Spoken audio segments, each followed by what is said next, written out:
Bapak, Ibu, dan Saudara yang dikasihi Tuhan Yesus Kristus. Selamat pagi, selamat berjumpa kembali dalam program Repa, Renungan Pagi GKJ Minomartani. Hari ini kita akan membaca dan merenungkan sabda Tuhan dalam surat 1 Tesalonika 3 ayat 10-13 yang demikian bunyinya. Siang malam kami berdoa sungguh-sungguh supaya kita bertemu muka dengan muka dan menambahkan apa yang masih kurang pada imanmu. Kiranya Dia, Allah dan Bapa kita, dan Yesus Tuhan kita membukakan kami jalan kepadamu. Dan kiranya Tuhan menjadikan kamu bertambah-tambah dan berkelimpahan dalam kasih seorang terhadap yang lain dan terhadap semua orang, sama seperti kami juga mengasihi kamu. Kiranya Dia menguatkan hatimu supaya tak bercacat dan kudus di hadapan Allah dan Bapa kita pada waktu kedatangan Yesus Tuhan kita dengan semua orang kudus-Nya. Amin. Tema renungan saat ini adalah keteguhan hati. Bapak, Ibu, dan Saudara yang dikasihi Tuhan Yesus. Bacaan kita ini adalah uraian tentang isi doa Paulus kepada Tuhan. Pertama-tama Paulus meminta kepada Tuhan agar dirinya diberi kesempatan untuk dapat kembali mengunjungi jemaat Tesalonika.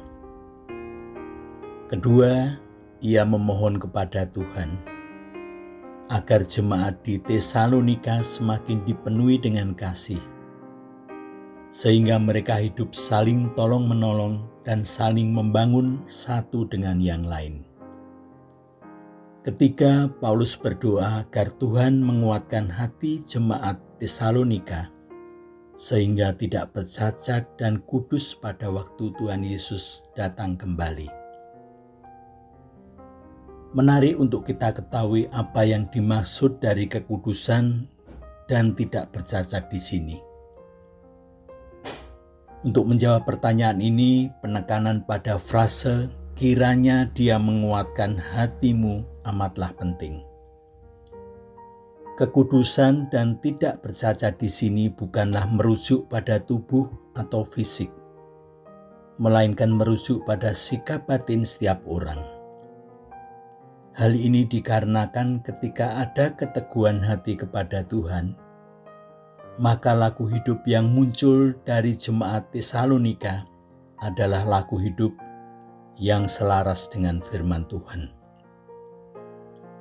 Bapak, Ibu, dan Saudara yang terkasih, belajar dari doa Paulus, rasa-rasanya kita pun perlu meminta kepada Tuhan hal keteguhan hati. Supaya apa? Supaya hidup kita selaras dengan firman Tuhan dan hidup kita menghasilkan buah-buah yang baik, buah kehidupan yang membangun dan menyejahterakan, baik diri kita sendiri maupun orang-orang yang ada di sekitar kita. Marilah kita berdoa. Ya Tuhan, berilah kami keteguhan hati untuk terus melekat kepadamu, supaya hidup kami selaras dengan kehendak-Mu, dengan menghasilkan buah yang bermanfaat bagi sesama. Amin. Demikianlah renungan hari ini. Selamat beraktivitas, teriring berkat Tuhan.